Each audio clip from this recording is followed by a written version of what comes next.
नमस्कार दोस्तों, आज हम बात करेंगे गजा प्लान के बारे में।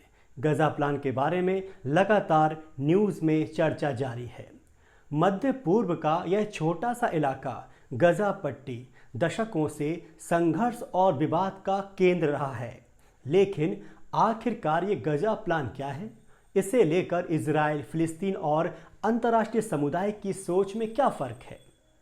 आइए विस्तार से समझते हैं।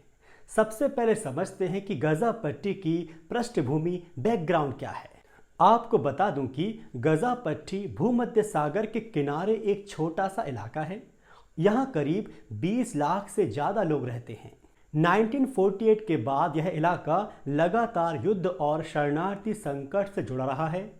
1967 के युद्ध के बाद गजा इजराइल के कब्जे में चला गया।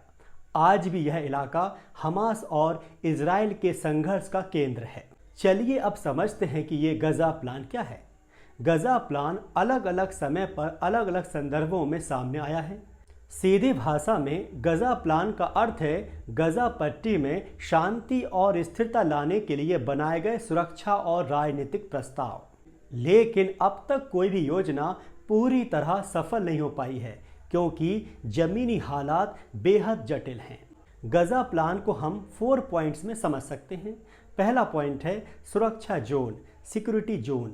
इजराइल चाहता है कि गजा में ऐसा क्षेत्र बने जिससे उसके शहरों पर हमले ना हो। दूसरा पॉइंट है प्रशासनिक व्यवस्था या एडमिनिस्ट्रेटिव सिस्टम। कई प्रस्तावों में कहा गया है कि गजा का प्रशासन फिलिस्तीनी प्राधिकरण पैलेस्टीनियन अथॉरिटी को सौंपा जाए। तीसरा पॉइंट बताता है अंतर्राष्ट्रीय भूमिका के बारे में। गजा प्लान में लगातार संयुक्त राष्ट्र और अंतर्राष्ट्रीय समुदाय की निगरानी में गजा में स्थिरता लाने की कोशिश की गई है। और चौथा पॉइंट बात करता है मानवीय सहायता की।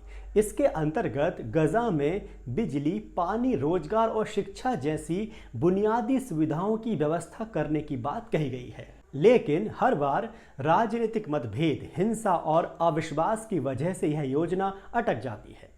अब हम वर्तमान कंडीशन को समझने की कोशिश करते हैं।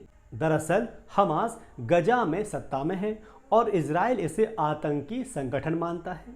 वहीं दूसरी ओर इजराइल की सुरक्षा की चिंता और गजा के लोगों की स्वतंत्रता की चाह, ये दोनों हित आपस में टकराते हैं।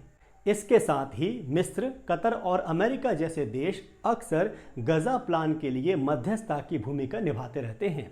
और जैसा कि मैंने बताया, हाल की हिंसा और युद्ध विराम के प्रयासों ने फिर से गजा प्लान को चर्चा में ला दिया है।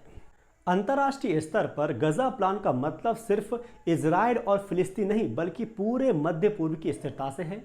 अमेरिका, यूरोप और संयुक्त राष्ट्र संघ लगातार समाधान खोजने की कोशिश करते हैं। जहां तक गजा प्लान के भविष्य की बात है तो यह सफल तभी हो सकता है जब दोनों पक्ष हिंसा छोड़कर बातचीत करें, अंतर्राष्ट्रीय समुदाय निष्पक्ष और प्रभावी भूमिका निभाए, साथ ही गजा के लोगों को शिक्षा, रोजगार और सुरक्षा मिले।